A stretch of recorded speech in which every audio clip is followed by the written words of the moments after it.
Esse vídeo é para você que não se aguenta de ansiedade, quer saber logo o que acontece em Quarteto Fantástico Primeiros Passos.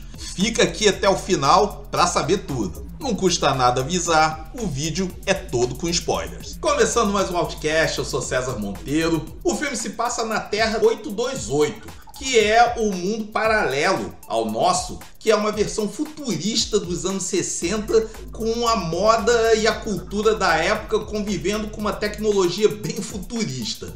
O filme começa com a Sue Storm mostrando o teste de gravidez positivo para o Reed.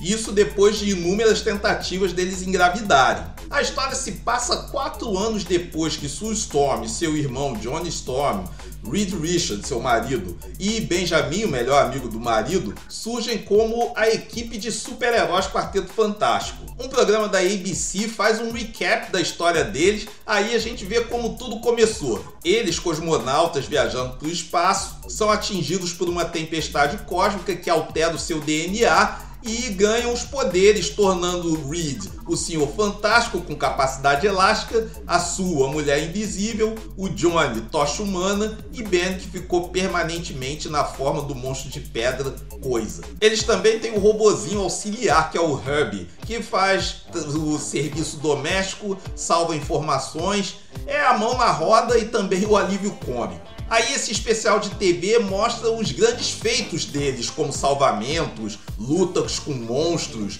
prisão do Homem Topeira, derrota do Fantasma Vermelho. Para quem não é íntimo dos quadrinhos, esses dois fazem parte da galeria de vilões do quarteto. E os 4 são tão célebres que possuem até um desenho animado, que nada mais é do que aquele desenho clássico de 1967. Aí, depois desse recap, eles chegam no auditório do programa, que é quando o título do filme aparece na tela. A notícia da gravidez da Sue vem à tona e a mídia fica especulando sobre o sexo do bebê, principalmente se vai nascer com superpoderes. Enquanto isso, Reed testa um teletransporte. O primeiro teste, inclusive, derruba a luz da casa. Toda a paz é interrompida quando a surfista prateada chega à Terra anunciando a vinda do Devorador de Mundos e para a humanidade se preparar para o seu fim.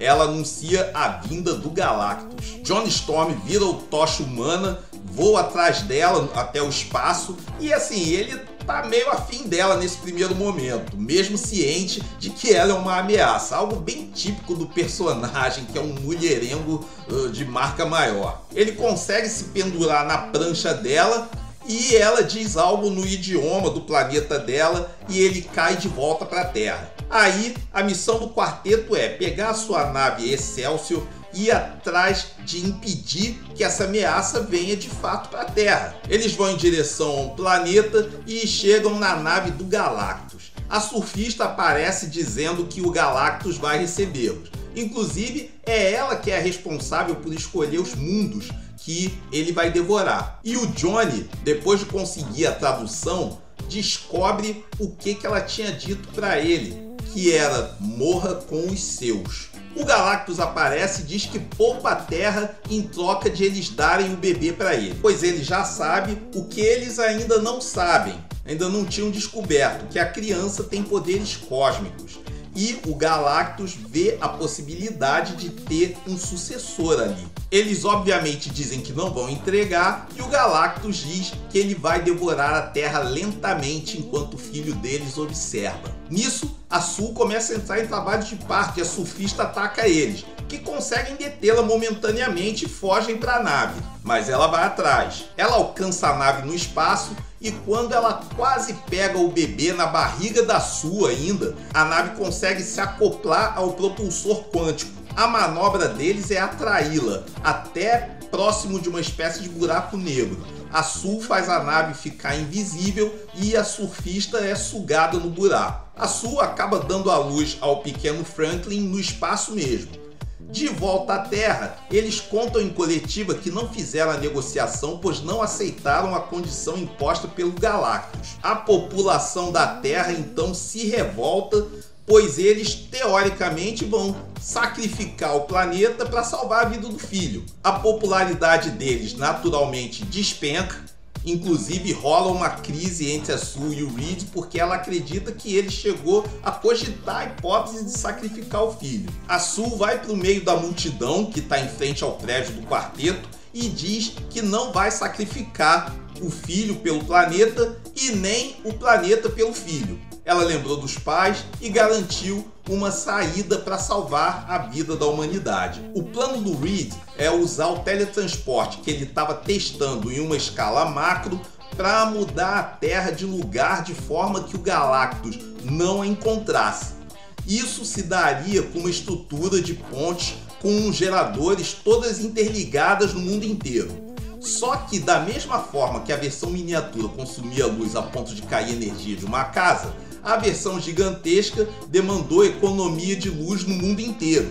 E com isso o Coisa ficou sem fazer a barba. Durante o terço final do filme ele tá com uma barba de pedra. Só que antes mesmo de serem acionadas as pontes, a surfista chega e sai destruindo os geradores. O Johnny então confronta ela e revela que descobriu o passado dela, que ela, Shalla-Bal, era uma cientista em seu planeta e para que Galactus poupasse o seu mundo, ela se voluntariou para trabalhar com ele, assumindo aquela forma metálica e liderando a destruição de vários planetas, uma vez que a função dela era dar ao Galactus o guia dos planetas para ele devorar. O Johnny, que é o alívio cômico, faz piada com a dúvida se os pés dela são grudados na prancha e de que se descobre que não. Não podendo fazer o esquema das pontes funcionar por conta do dano causado pela surfista, o plano agora é atrair o Galactus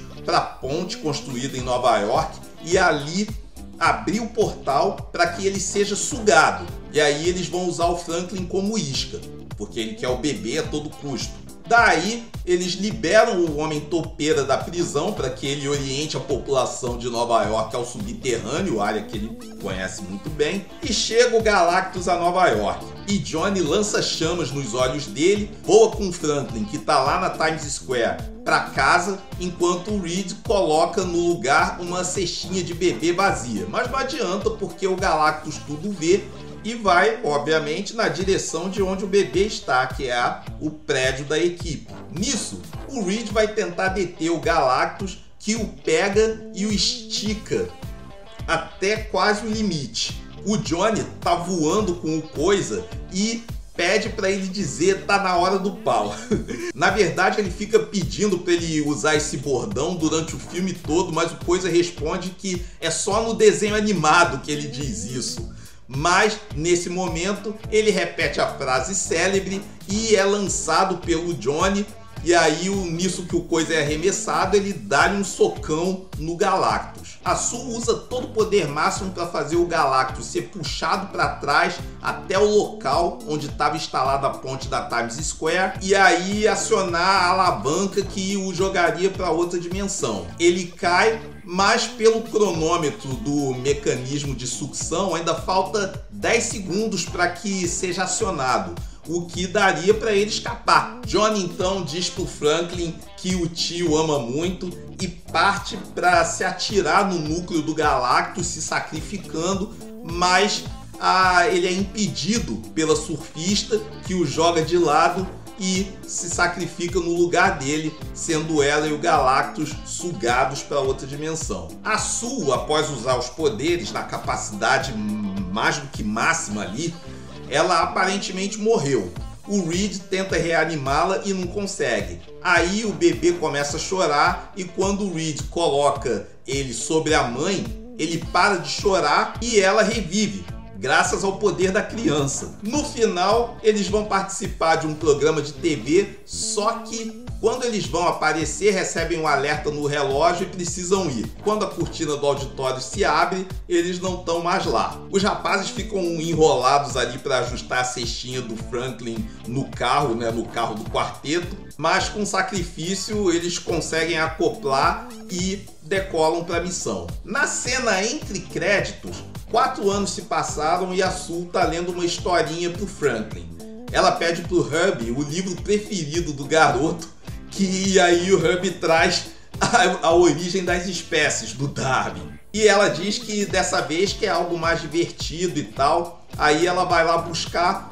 Quando ela volta com o livro, a gente vê que o garoto tá brincando ali na sala com ninguém menos que o Doutor Destino. Só que a gente vê ele de costas. A gente só vê ali o capuz, o manto de costas. Ele não se vira, não aparece o Robert Downey Jr. Já a cena pós-créditos é a abertura do desenho, é a abertura da animação. Importante, eles não aparecem no universo principal, o universo 616, como apontava o pós-créditos de Thunderbolts. Provavelmente, quando eles avistam a nave ali no final de Thunderbolts, na cena pós-créditos de Thunderbolts, aquilo ali já é algo às vésperas de Avengers Doomsday, né? Do Vingadores, o Doomsday. Então, talvez por isso ainda não entrou na história aqui. Ah, sim, e se liga que aparece o elenco do Quarteto Fantástico de 1994, o trash do Roger Corman, em algum momento ali no meio da multidão. Nos créditos diz. Agora eu quero saber de vocês, como é que tá aí a ansiedade para Quarteto Fantástico? Deixa aqui nos comentários. Tá chegando agora no canal, se inscreve para não perder os próximos vídeos. Segue a gente nas redes sociais, tem coisa legal lá. E deixa aquele like para fortalecer aqui o vídeo. Muito obrigado pela audiência e até o próximo.